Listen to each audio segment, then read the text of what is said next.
Hey guys, it's Jaylene Scott with the Ranchy Redhead, and I'm here in Jordan Valley today, and it's a little wet, which if you're in the cow business, you can't complain about the rain, but it'll be an interesting day for the rodeo. And in the words of my father, it'll separate, those who are tough and those who are not, because you can't be a pansy your whole life. And I PG-13 edited that because it's got to be Facebook appropriate, but I think right now is a good time to talk about the why behind the Ranchy Redhead, because I think sometimes on here I catch some flack because people think, I'm just being so positive about starting a business, da-da-da-da-da.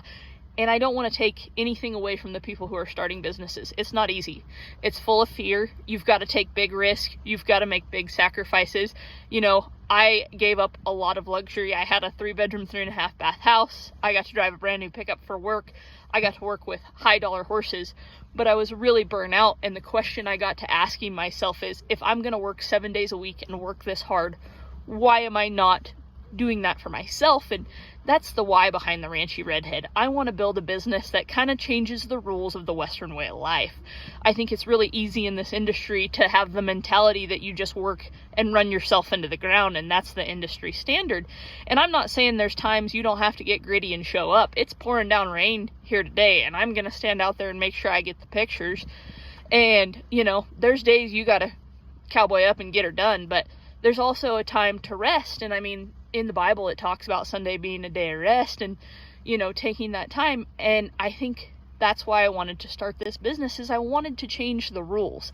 I wanted to show that you could step out, chase your dreams, and play the games by a different rule. I wanted to challenge those traditional mentalities that keep us stuck in the Western industry.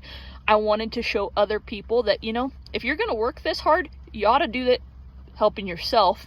And I wanted to let the people who are big picture thinkers, who step out, do things different, who aren't afraid to try new things, have a place to shine their light, because those are the people that really create change.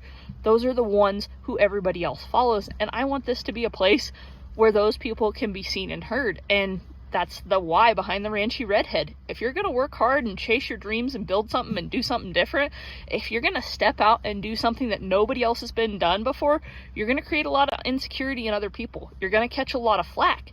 But I wanted to create a community for those people, because I don't want people to feel alone. I don't want people who are constantly dealing with the insecurity and stuff from other people to feel like they're the only ones out there doing it, because it's worth it. I can already see, as many challenges as I've faced on this journey, I can see where it's worth it. And so that is my why behind the Ranchy Redhead, is I wanted to step out and show that you could do things differently and you could chase your dreams in a different aspect. And I'm not going to say it's been easy, because it hasn't. There's been days I've gotten my butt handed to me. But you know what? Every day God has shown up and shown me so many different things and so many different blessings. And I look back, I got baptized in 21. And if you would have told me in 2021 that I would have quit drinking, lost 80 pounds, have the relationship with God that I do now, quit partying, and stepped out and started a business, I would have started laughing at you. And I think that's the biggest thing about my why behind the Ranchy Redhead, is God told me to step out and start a business. And I think the whole point of this business is to show people the power of big faith, of stepping out and following God. So with that, I hope you guys have a fabulous day. Stay dry out there, and hopefully we'll catch you guys soon.